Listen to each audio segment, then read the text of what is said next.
Most people think religion is just about belief, rituals, or culture. But what if religion is actually one of the most powerful systems ever created to shape human behavior, fear, obedience, and morality across entire civilizations? This question sounds uncomfortable, but avoiding it is exactly why most people never examine what they believe or why they believe it. From ancient empires to modern societies, religion has never existed in isolation. It has always existed alongside power, authority, and control. Kings ruled in the name of gods.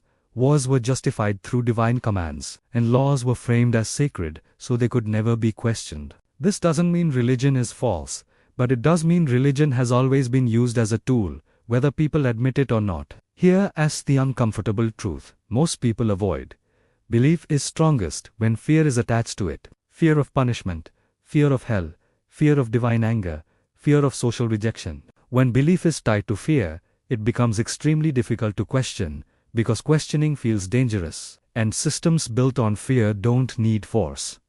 They control from the inside. But control doesn't always look evil or violent. Sometimes it looks comforting. Sometimes it looks like certainty in a confusing world. Sometimes it looks like simple answers to complex questions. The human brain naturally seeks meaning, order, and security, and religion often provides all three at once, which is why it becomes deeply rooted in identity rather than logic. Now ask yourself something honestly. How many of your beliefs were chosen, and how many were inherited? Most people don't choose their religion after investigation. They absorb it through family, environment, and repetition. Once belief becomes identity, any challenge feels like a personal attack. And that's where emotional defense replaces rational thinking. This is where religion and power quietly merge. When belief becomes identity, and identity becomes untouchable, authority gains immunity. Leaders, scholars, and institutions can claim moral superiority, divine backing, or absolute truth, and questioning them feels like questioning God himself. That's not spirituality, that's psychology. But here's the part that changes everything. Questioning is not rebellion, and thinking is not disbelief. Throughout history, the greatest thinkers, reformers, and even prophets questioned existing systems. Blind obedience has never produced growth.